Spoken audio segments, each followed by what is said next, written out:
It's a maddening ritual, isn't it? You climb into bed determined to get a solid, life-affirming 7 or 8 hours of deep sleep. But then, like a cruel alarm clock set by your own body, the pressure builds. 2 a.m. sharp. You stumble through the dark, half asleep, forced into that frustrating trip to the bathroom. Sleep shattered. Your energy for the next day already drained. And who do you blame?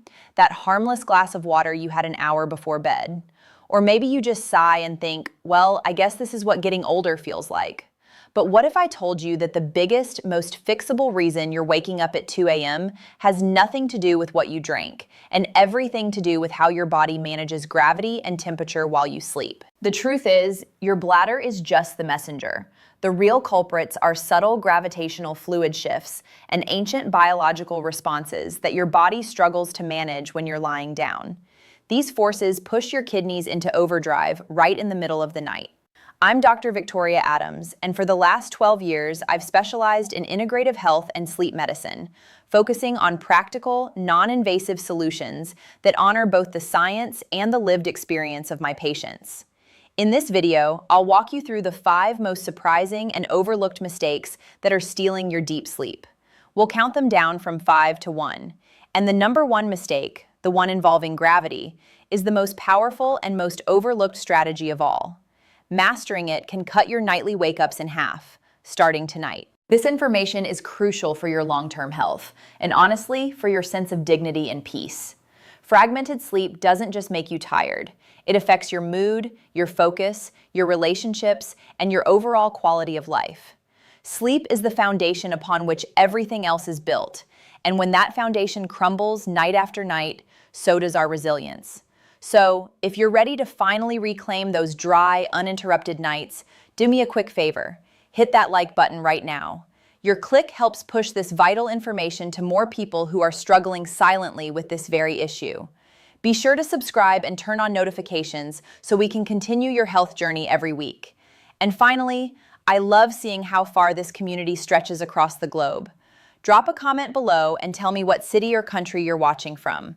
It reminds me that we're all in this together, navigating the same human challenges. All right, let's dive into the 5 biggest, most fixable mistakes that are ruining your night. Mistake number 5, the 3-hour liquid myth. Most people know they shouldn't chug a bottle of water before bed, but many think a small cup of herbal tea or a glass of water an hour before is perfectly harmless. That's the critical mistake that so many of my patients make when they first come to see me. The rule isn't simply drink less at night. It's stop drinking much sooner than you think. Here's the golden rule I share with everyone. Your kitchen is closed for all significant liquids 3 full hours before your head hits the pillow.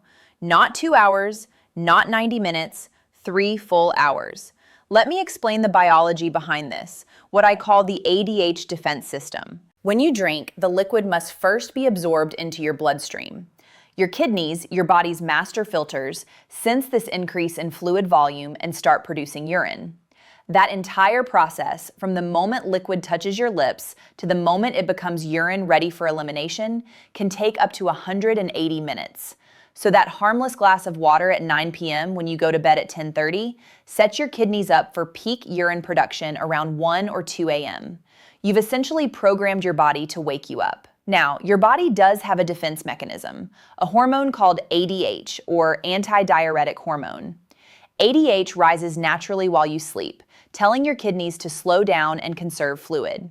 It's one of the beautiful ways our bodies are designed to protect our rest. But here's the problem. Drinking too close to bedtime suppresses ADH production, keeping your kidneys locked in daytime mode when they should be winding down. The research backs this up powerfully. A major study in the Journal of Clinical Urology found that individuals who implemented a strict 3-hour cutoff reduced nighttime urination by 40%. That's nearly half the interruptions gone, simply by adjusting timing. The fix is elegantly simple. Front-load your hydration. Drink plenty of water in the morning and afternoon, then taper off significantly after dinner. Your body will thank you, and so will your sleep. Tell me honestly in the comments, what's your current liquid cutoff time? I'm genuinely curious to hear where you're starting from. Mistake number 4, the hidden diuretic trap. So you've managed your liquids perfectly. You've stopped drinking 3 hours before bed. but you're still waking up. Now we need to look at something most people never consider, your dinner, and specifically when you eat it and what it contains. Let's break this down into two parts. Part A, the timing disaster. Eating a heavy meal within 3 hours of bed keeps your body in active digestive mode. Your system diverts blood flow to your stomach and intestines to process the food, and this process creates something called metabolic water, a natural byproduct of digestion that adds extra fluid to your bloodstream. Your kidneys then sense this additional fluid volume and feel compelled to clear it during the night, right when you're trying to sleep. Part B, the diuretic trap itself. Diuretics are substances that tell your kidneys to produce more urine, and they're hiding in many of your healthiest meal choices. We all know that alcohol and caffeine act as diuretics, but so do many natural foods that we think of as virtuous. Celery, asparagus, cucumber, and bell peppers all have natural diuretic properties. Even watermelon, which seems so hydrating, can trigger increased urine production. Spicy foods can irritate your bladder directly, making it more sensitive and reactive throughout the night. So that healthy salad you ate at 8:30 p.m., feeling so proud of your nutritious choice, it might be the very reason you're up at 2 a.m.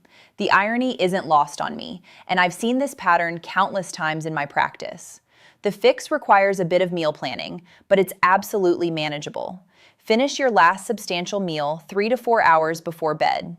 If nocturia has become a consistent problem for you, move diuretic vegetables to lunchtime, where they can work their magic during waking hours. For dinner, stick to gentler cooked options like carrots, broccoli, green beans, or sweet potatoes.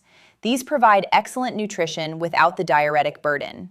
Mistake number 3, the good enough bathroom trip. This one is beautifully simple and remarkably powerful. It's also the mistake I find people most surprised to learn about. You go to the bathroom before bed, but you rush the process. You think you're done, you flush, you wash your hands, and you head to bed. But your bladder tells a different story. Your bladder is a muscular pouch, and like any muscle, it doesn't always release completely when we're hurried or tense. When you rush through urination, you typically empty only 80 to 90% of your bladder's contents. That leftover 10 to 20% might not seem like much, but it gives your bladder a significant head start on filling again during the night.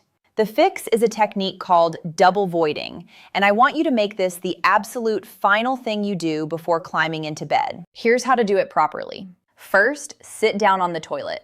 Yes, sitting. This position naturally relaxes the pelvic floor muscles and allows for more complete emptying. Urinate normally without straining or pushing.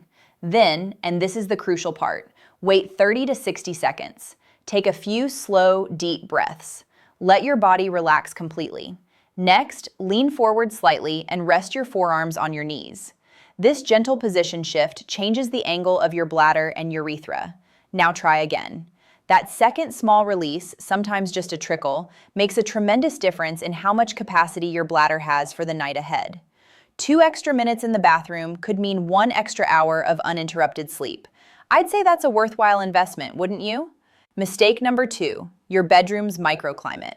Your bedroom's temperature directly affects how your kidneys behave at night, and most people have never made this connection. Let me explain both ends of the spectrum. When your room is too hot, a warm bedroom or heavy pajamas prevent your body from cooling down naturally. Your core temperature needs to drop slightly to initiate and maintain deep sleep. When you can't cool down, you remain in lighter sleep stages. In these lighter stages, ADH doesn't activate fully, and even a half-full bladder can generate enough sensation to wake you. When your room is too cold, here's where it gets fascinating. When your body gets cold, it triggers something called cold diuresis. Your blood vessels in your hands and feet constrict in an attempt to preserve core body heat. This constriction pushes blood toward your center, and your kidneys sense this sudden increase in central blood pressure. They interpret it as excess fluid volume and start producing more urine to compensate. It's the same reason you always have to urinate after swimming in cold water or stepping out into a chilly morning. Your body is responding to perceived fluid overload, even when no extra fluid exists. The fix requires finding your personal Goldilocks zone. Keep your bedroom cool but comfortable, typically between 65 and 68 degrees Fahrenheit for most people. Wear breathable fabrics that allow heat to dissipate naturally. Use a light, adjustable blanket that you can easily push aside if you get warm. Avoid heavy pajamas or flannel sheets that trap heat against your body. Your bedroom should feel like a gentle cocoon, not a sauna or a refrigerator. Mistake number 1, the gravity and pressure problem. And now we arrive at the biggest one, the mistake that almost everyone makes without even realizing it. This isn't about what you drink or when you eat. This is about gravity itself and how your body responds to lying down after a full day of being upright. Here's what happens. All day long, as you stand, sit, and walk, gravity pulls fluid into your lower legs. This is completely normal. By evening, that fluid has accumulated in your tissues, particularly in your calves and ankles. You might notice your shoes feel tighter at the end of the day, or your socks leave slight indentations. That's this fluid at work. When you finally lie down at night, gravity releases its grip. That pooled fluid drains back into your bloodstream over the first few hours of sleep. Your blood volume rises measurably. Your kidneys sense this increase and interpret it as excess fluid that needs filtering. They dutifully start producing urine. And when does this hit its peak? Right when you're supposed to be in your deepest, most restorative sleep cycles. Your body isn't malfunctioning. It's doing exactly what it's designed to do. We simply need to work with this biology rather than against it. The fix is to outsmart gravity before you even get into bed. Elevate your legs for 1 to 2 hours before your actual bedtime. Lie back on your couch or bed, prop your feet up higher than your heart using pillows or a wedge, and let gravity drain that accumulated fluid early in the evening. Read a book, watch something relaxing, have a conversation with someone you love. Just keep those legs elevated. During this time, your kidneys will process that returned fluid while you're still awake. You'll likely need to urinate before bed, which is perfect. That's the system working as intended. The fluid gets processed before sleep, not during it. A study published in the Journal of the American Geriatric Society demonstrated that leg elevation before sleep significantly reduced nighttime urination frequency.